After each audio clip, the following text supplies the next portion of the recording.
Hello, everybody. This is the PSAD Symposium at the International Congress of Clinical Psychology 2022. And we are Karin, Giesje, and Andreia.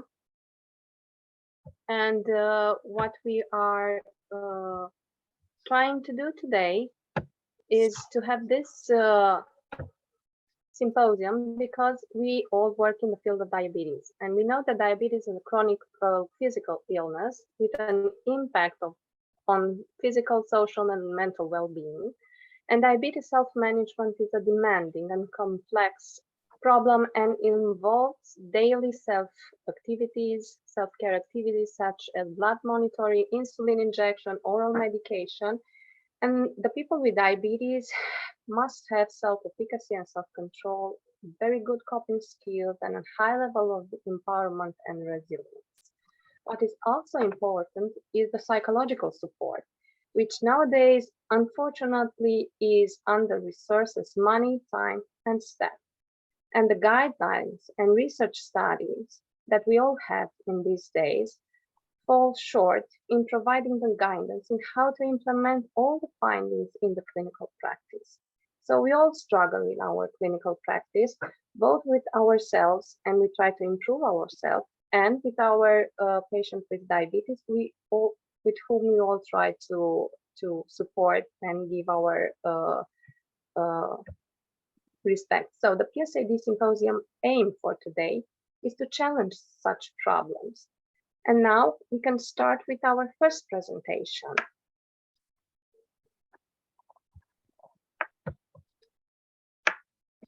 Thank you very much. My name is Giesje Nefs, and I'm a psychologist and a researcher working in Radboud University Medical Center, Diabetes, and Tilburg University in the Netherlands.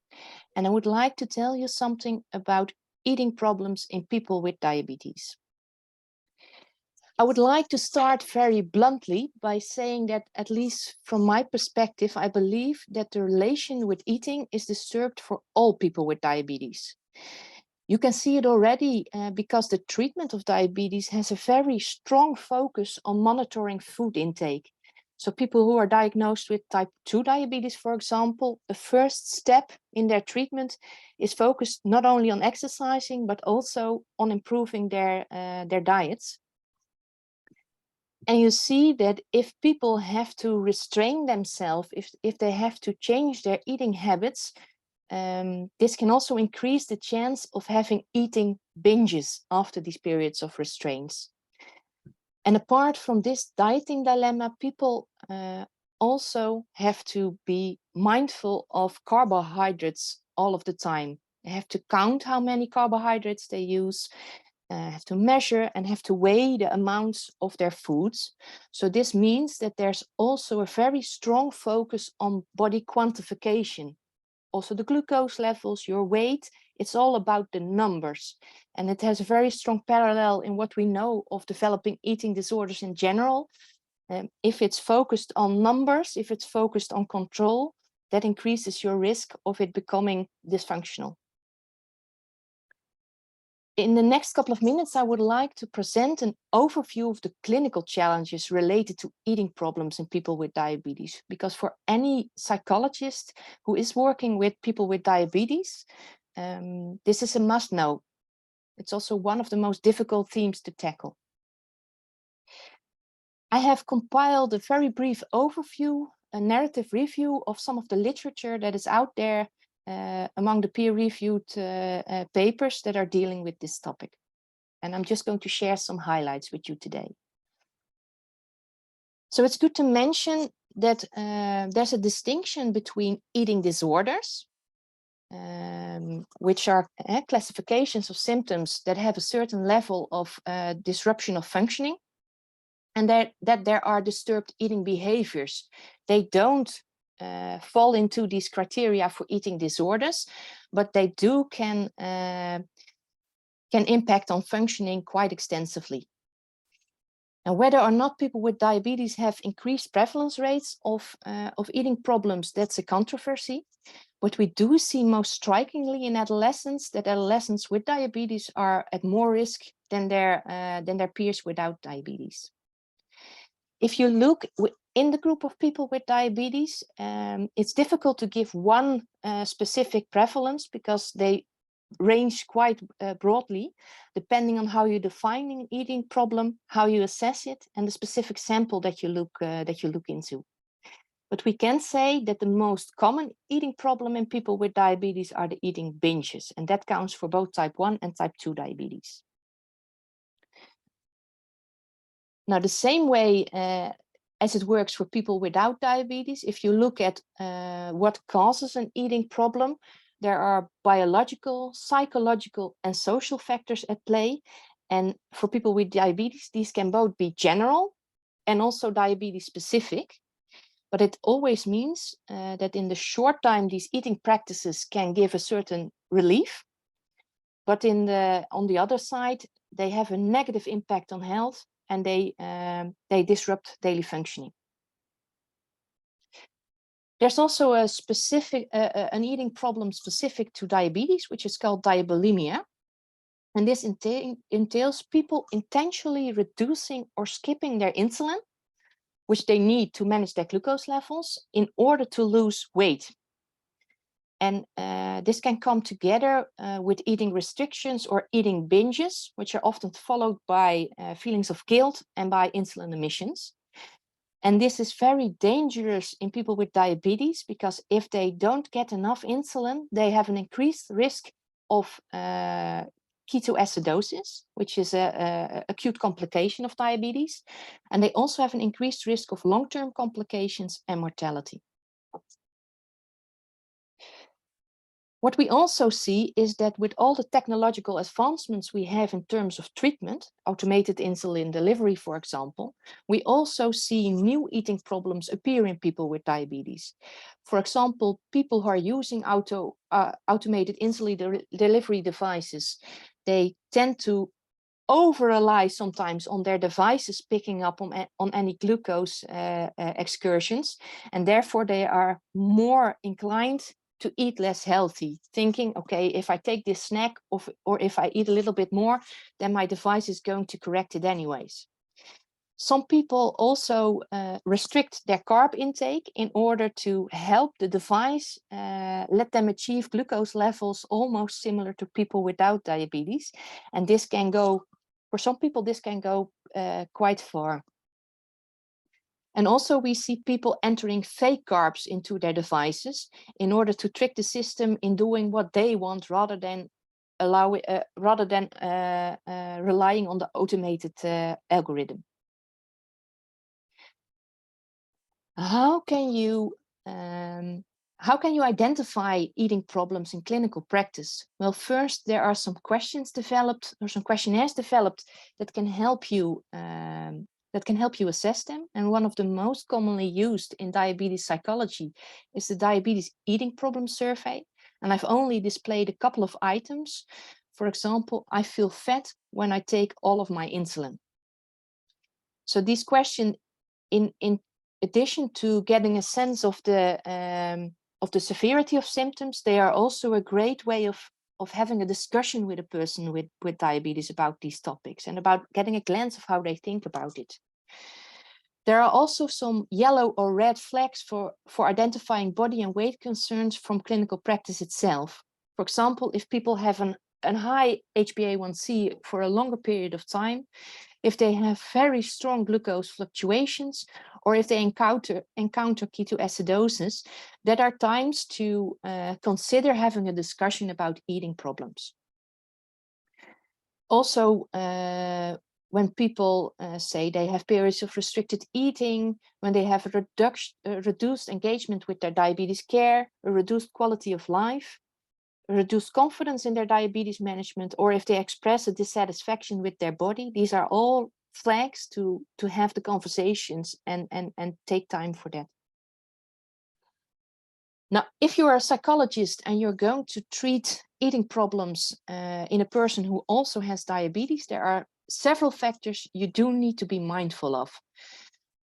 First, potential weight increase is an existing and a known side effect of insulin use. So it's not something that is in the minds of people. There's a realistic component to that, and you need to be mindful of that and respectful about that. Secondly, low and high glucose levels, they can give an additional biological urge. Your body is really screaming for food. So in addition to the psychological and the social factors, it's good to know that the body is really craving biologically for food when people are low or high. We also have to be mindful that having diabetes and having to self-manage that is combined with a loss of autonomy, because you have to be extensively open about how your body is doing and about what you are doing. You have to tell that to other people, and people without diabetes don't have to do that. We also have to be mindful that all these expectations about personal responsibility in diabetes care and the story, the narrative that you can totally control it yourself by your behavior, they are not realistic in daily practice, but they do instill a sense of perfectionism in people. And finally, having diabetes leads to changes in body image. I mean, all of a sudden you have an unpredictable body, a body that's dependent on insulin, and a body that sets you apart from other people. And these are all factors that are weighing into eating problems in people with diabetes. For me, the main message of my talk is that eating problems in diabetes are particularly complicated and that they require the joint expertise from not only medical specialists, but also behavioral specialists. It's a real team effort to efficiently treat eating problems in diabetes. So if you are treating people with diabetes, remember that eating problems are common, and like any other eating problems, people are often reluctant to talk about that. While they may have a major impact on health and daily functioning, and they do deserve our attention and our time in making people feel comfortable to put it on the table and discuss it with us. Thank you very much for your attention. I will now give the word for the second presentation. Thank you very much, Giesje. I just want to share my screen.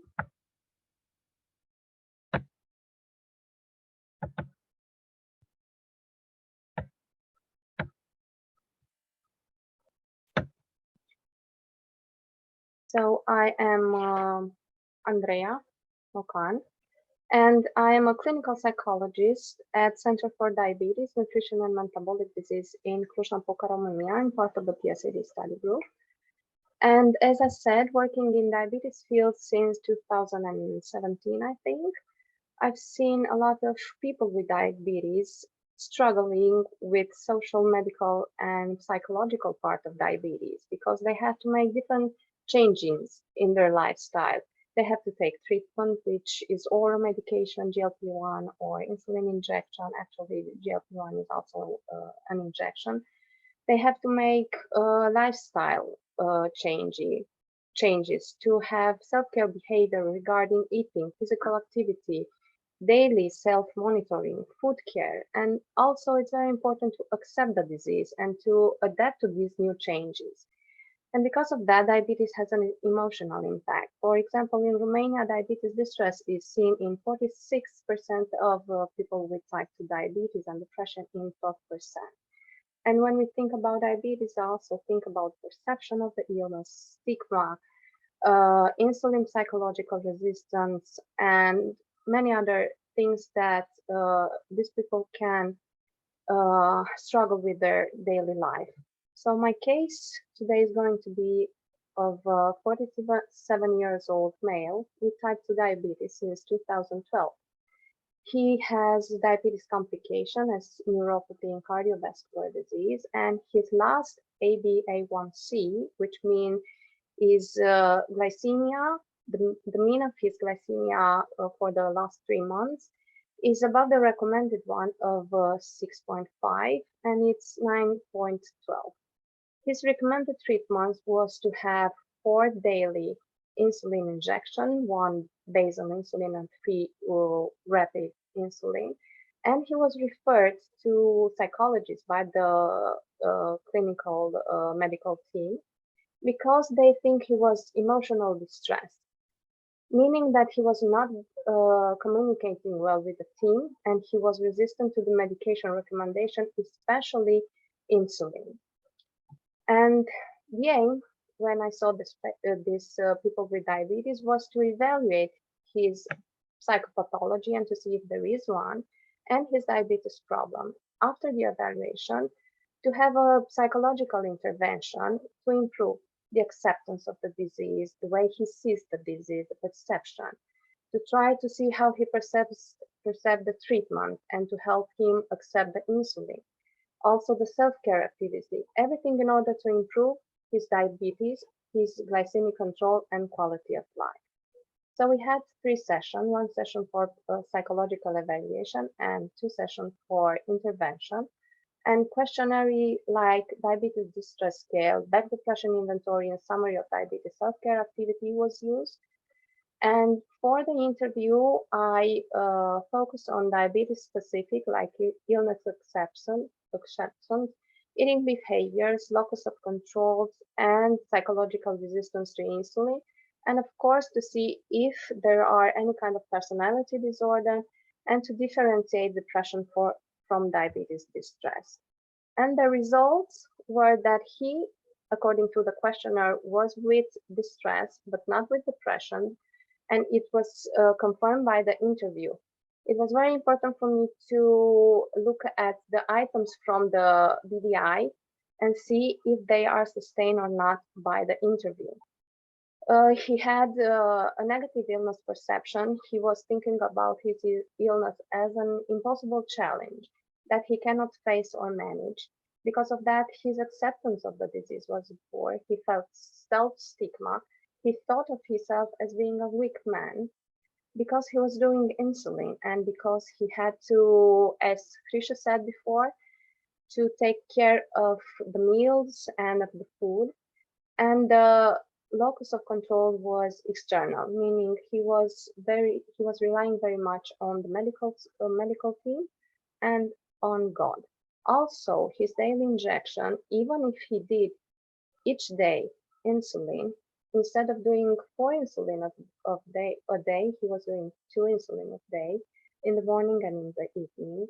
Instead of monitoring his glycemia 4 times a day, he was doing this 1 time. Even if he was doing it each day, he ate a lot of fruits and he frequently overeat in the night, especially. He eat meat, even if he didn't like to eat meat, and he was walking 30 minutes a day. He had pain in his feet, 7 out of 10. As personality, there were no disorder, but he was having more, let's say, traits like perfectionism or having things, preferring to have things under control, and a grandiose sense of self-importance. Because of this, the second session focused on communication, of course, the evaluation results, and then to formulate the case along with our people with diabetes, to have a list of problems and to choose some of them that we can work on. We try to explain the CBT model and to link it to the illness perception so he can see how everything is linked and why is he having these thoughts about himself or about his treatment or about his illness. The third session, which was the next day, we asked him to explain his insulin treatment and his food habits using the CBT model. And after this, we tried to help him restructure his thoughts and at the end to summarize. Unfortunately, we didn't see him because the pandemic came. We didn't see him only for, I think, 2 years. So we saw him before our presentation or before the Congress with, I don't know, maybe let's say 2 months early. his insulin treatment improved, but not his glycemic control. So what we need to understand in each of the person with diabetes is that they have an illness perception, and if we are not paying attention to this perception and we are trying to impose things, it's not going to work. And it's better to start this at the beginning, even in the moment that the person is diagnosed with diabetes, and try to improve his perception. Typically for this person with diabetes, further psychological session on stigma, eating behaviors, and diabetes distress definitely are needed. And for general, what we think is intervention, psychological support is needed, as I said, for the moment of diagnosing throughout the illness. Thank you for this. And now we can move on to our next, let's say, presentation, which is more or less an interview than a presentation. I will share the screen now. So, Karin, hello. I know you, I think, from 2009, which is almost 15 years, more or less. So from PSAD, more or less 15 years. Yes. Or 13 years. And I know that you also work with persons with diabetes, and that you have a different approach. You are a doctor, but also a psychologist. So how this different approach, why is it different from the classical one? Thank you very much, Andrea, for this nice introduction. Indeed, I am a diabetologist, but I'm also a psychotherapist, so I'm not really a psychologist. But I joined PSAD already when PSAD was founded more than 25 years ago. Because as clinician, I already felt that there was something missing. And when I did my studies in the Netherlands, where also Giesje is coming from and has a long tradition of psychological aspects of diabetes, I encountered this very interesting combination that at every round there was clinicians, diabetologists, but also psychologists present. So that was something that triggered me in this further research and experimental work, more or less, while I was working with people with diabetes. And that also brought me then in 2012 to Diabetes and Mind Symposia that we organize each year since 2012. It's called the Mind Symposium. Now it's online. Next April, there will be one again. And this year we had just eating disorders and disordered eating. So that is a hot topic in diabetes and psychology at the moment, as Giesje also pointed out. So I would like to share here how a diabetologist, I'm coming after all from a diabetes clinic that I run myself, how I actually felt important that I know more about psychological aspects of this chronic disease. Because in diabetes, it's not just about giving the right medication. You can have the best medication, the best insulin that exists, the best GLP-1 drug, the best insulin pump. But if you don't address the psychological background, or if you don't mind about the psychological background, probably there will not be success as one would expect. True, you're perfectly right. Can you illustrate this with a case? Well, yes. Yeah. In Diamind, we always work with real person cases. Mm-hmm. Okay, there we enact them with professional actors. I will not try to do that now. I would just like to perhaps point out like a speed date, as we named it already in the abstract.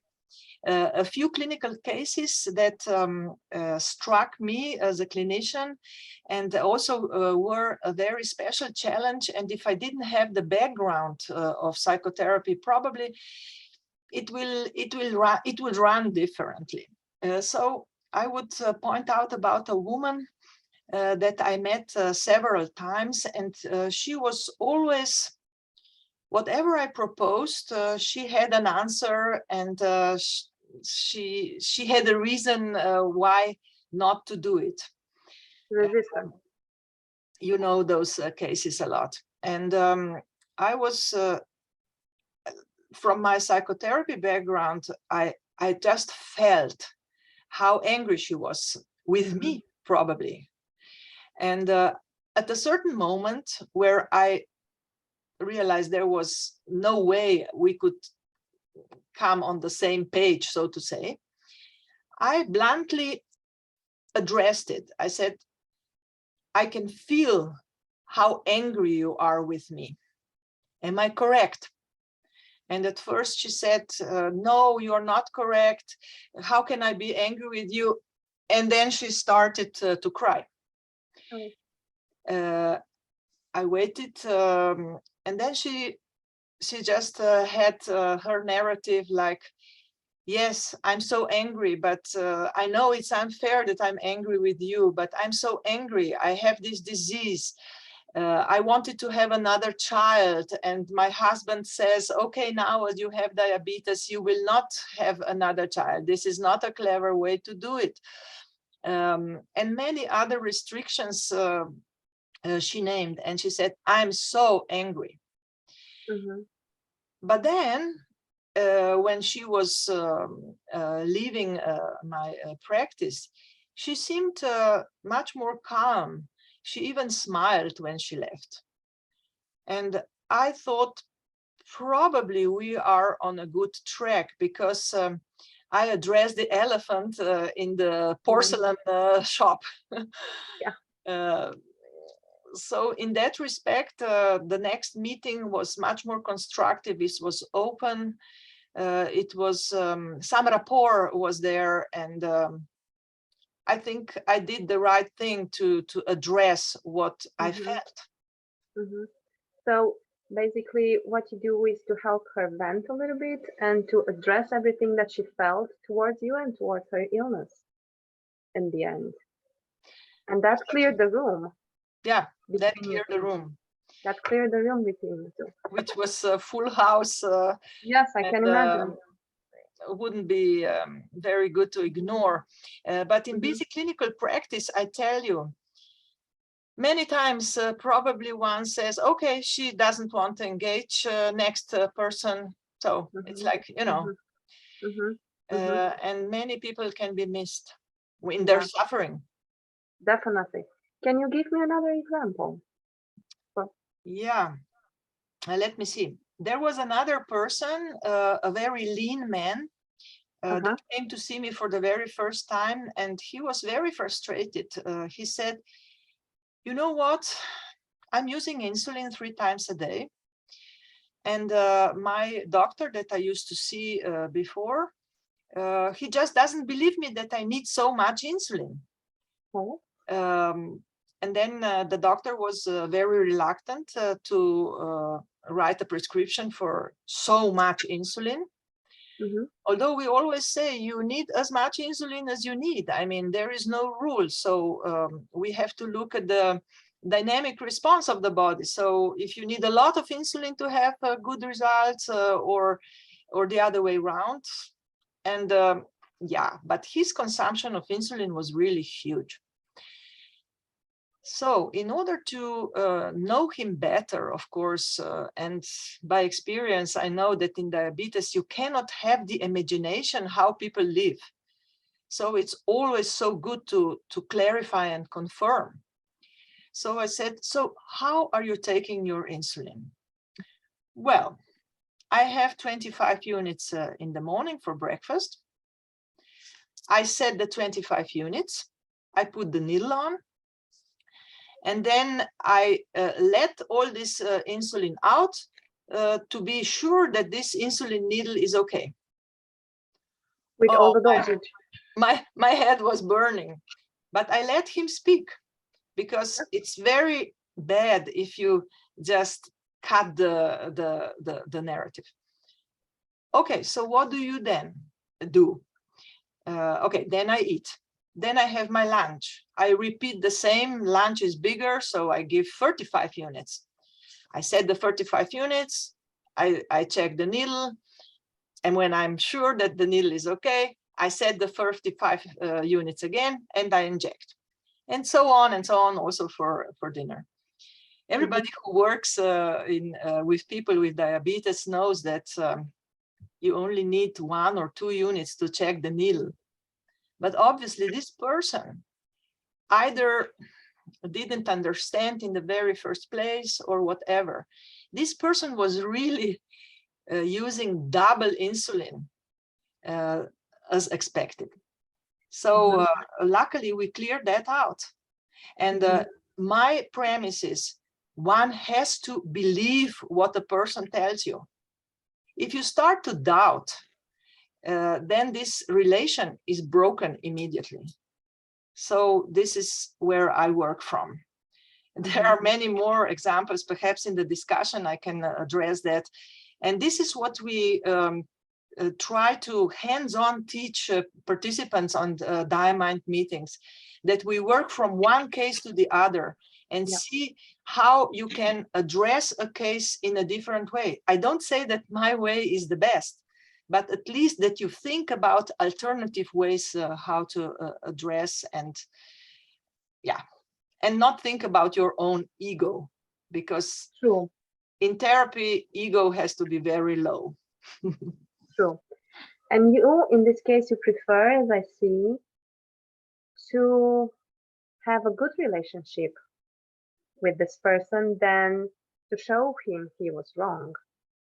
Exactly, because, I mean, of course, in that particular case, we explained, and then he said, oh, how could I do it? And I said, well, I mean, it's only human to make mistakes. We have to create a good environment to make mistakes, and then combined together with the person, try to make them better. And it's a long run, because the relationship between the person and the therapist should be hopefully a long one. And, one should not do some egoistic, perhaps, cuts and some supremacy demonstration, because the person will close down, and that's the end of story. Yes, true. And I think when we all were at the beginning in clinical work, we from time to time do this because we didn't have the experience not to do it. Sure. And also I think that we used to get upset because the person in front of us didn't do what we tell them to do. And we were afraid that we are doing something wrong, which we actually did, because we get upset without, I don't know. But with time and experience, things, I guess, they change. So Giesje, what would it be the most important thing for, let's say, clinicians or nurses? The most important thing that you can think of regarding eating behaviors, what they can do, how can they approach them? First of all, let me say that I was enjoying this discussion that you were having and the stories that you were relating. They were very relatable for me. Yeah. If we now enter our general discussion as the fourth and the final part of our symposium, this is a very interesting question, because I think that we tend to forget that that healthcare providers, that health professionals are people with psychology as well. And we tend to forget that sometimes people don't tell us everything that is going on in their heads, because they feel a certain reluctance. And a lot of people who are struggling with eating problems, they tend to keep it secret from their family, but also from their health provider, because they usually have had a long history of negative reactions, of judgments, of people blaming them or thinking badly about them. So I think that even though doctors and nurses and even us as psychologists with our questionnaires, we are very quantitatively educated and about focusing on the numbers, that is actually not always helpful in stimulating a discussion or an openness about talking about eating problems. So I think if you are noticing that something is off, if you are noticing that somebody is struggling with the diabetes, there are high glucose levels or strong fluctuations, or you feel like somebody is not feeling very happy, then I think it's good to say to yourself, okay, I'm going to step off of my solution-focused chair. Yeah. I'm just going to sit back a little bit and I'm going to invest in what is going on in the conversation. And Karen already stressed it in her clinical case presentation. Apart from your medical the medical wires that you can turn, what is going on in the relation between you and the person sitting opposite of you, that is an instrument of change as well. So if you can be there with the person and listen to their narrative, as Karen said, that is creating an opportunity for somebody to come forward with, okay, well, there is an issue. Sometimes people don't call it a problem themselves, but there is an issue. And then they come forward often with with how it is affecting their daily lives. For example, they say, I feel so tired, I don't have the energy to do things. And if you invest, rather than sitting on your solution-focused chair, okay, what are we going to do with the glucose levels? To just try and get behind this fatigue and about the choices that people are making and why they are making these choices without being judgmental, just really wanting to understand. I think if people can come forward, that's the basis for any support for eating problems that you can offer them. Otherwise, they're just going to say, well, never mind. That's not for me. Yeah. And I think, Giesje, also that exactly what you said before, that you have to listen to them, to listen to their narratives. This is, I think, something that we can, let's say, apply not only in diabetes, but in any chronic illness or mental problem, to listen to our patient. Because when we do questionnaires, you said, we work with numbers and not with people.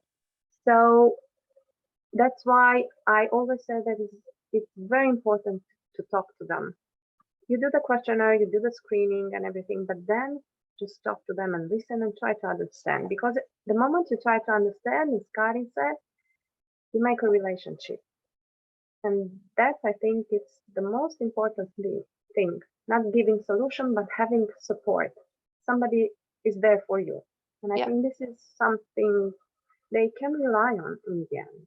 I agree totally. I mean, these questionnaires that we use as psychologists, they are a means to an end. They are not the end in and of itself. They are an input for a conversation. And I think, especially with working with people with diabetes, but I think in psychology in general, we need to step off of thinking into these boxes of, okay, somebody has an increased depression score, so they are depressed, or somebody has an increased score on this and this and this, and then so they are this. There's always a story behind these complaints, and rather than focusing purely on the label that you put on it, the most chance of actually helping somebody and of initiating a change is in listening to the story and in following their story and seeing where there you can intervene and how you can help people. True. And now I have to ask something. Have you ever, does it ever happen to you to need to protect yourself in a way? Because when you talk to somebody, you are so empathic and you tend to sometimes to be overwhelmed.